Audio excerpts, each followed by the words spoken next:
திராவிட முன்னேற்றக் கழகத்தின் தலைவரும் தமிழக முதல்வருமான ஸ்டாலின் அவர்கள் உச்சநீதிமன்றத்தில் மீண்டும் இன்று அவமானப்படப் போகிறார்.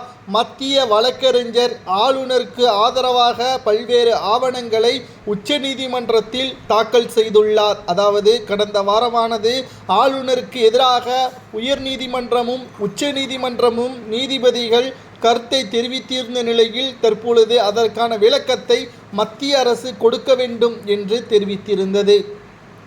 இந்த வழக்கானது இன்று விசாரணைக்கு வர உள்ளது. குறிப்பாக ஆளுநர் வழக்கறிஞர் கூறுகையில், தமிழகத்தில் துணைவேந்தர்கள் நியமனத்தில் ஆளுநர் தலையிடக்கூடாது என்று எப்படி தமிழக அரசு கூறலாம்? துணைவேந்தர்களை பொறுத்தளவிற்கு ஆளும் கட்சிக்கு உதவியாக பல்வேறு மோசமான நிலைமையில் இருப்பவர்கள் நியமனம் செய்யப்பட்டால் மாணவர்களது எதிர்காலமே கேள்விக்குறியாக மாறிவிடுமே. இப்பேற்பட்ட சூழலில் அதற்கு தகுந்த நடவடிக்கைகளை எடுப்பதற்குத்தான் ஆளுநரின் பரிசோதனை மூலமாக இந்த நடவடிக்கைகளுக்கு நாங்கள் குறுக்கே நிற்கிறோம் என்றும் மத்திய அரசு கூறியுள்ளது. தமிழக அரசு அனுப்பிய மசோதாக்களை திருப்பி அனுப்புவதாக தமிழக அரசு நீதிமன்றத்தில் முறையிட்டது. நிச்சயமாக முறையிட்டது சரிதான். ஆனால் ஒட்டுமொத்த மக்களுக்கும் பாதிப்பை ஏற்படுத்தும் விதமாகவும் இயற்கை வேளாண்மையை அளிக்கும் விதமாகவும் சட்டத்தை கொண்டு வந்தால் எப்படி அதில் ஒப்புதல் வழங்க முடியும்? பல்வேறு குளறுபடிகளும் பல்வேறு நிறுவனங்களிடம் பணத்தை பெற்றுக்கொண்டு ஆளுநரிடம் மசோதாக்களை அனுப்பினால் அதை எப்படி ஆளுநர் ஏற்றுக்கொள்ள முடியும்? எல்லாத்தையும் திருப்பி அனுப்பவில்லை.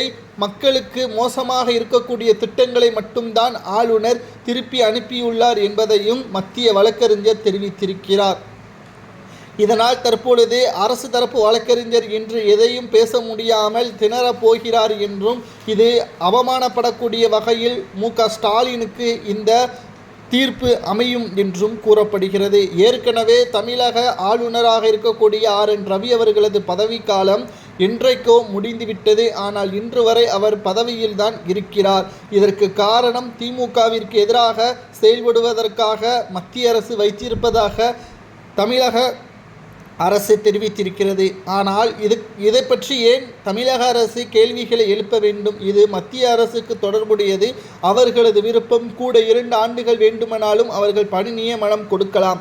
அதில் தமிழக அரசு தலையிடக்கூடாது. இவர்கள் மட்டும் மத்திய அரசு விவகாரங்களில் தலையிடலாமா என்ற கேள்வியை தற்பொழுது மத்திய வழக்கறிஞர் கேட்டிருப்பதால் ஒன்றும் பேச முடியாமல் தமிழக வழக்கறிஞர் திணறியுள்ளதாக தகவல்கள் வெளியாகியுள்ளது. இன்று மாலைக்குள் இறுதி தீர்ப்பு ஆளுநருக்கு சாதகமாக வழங்கப்படும் என்றும் கூறப்படுகிறது.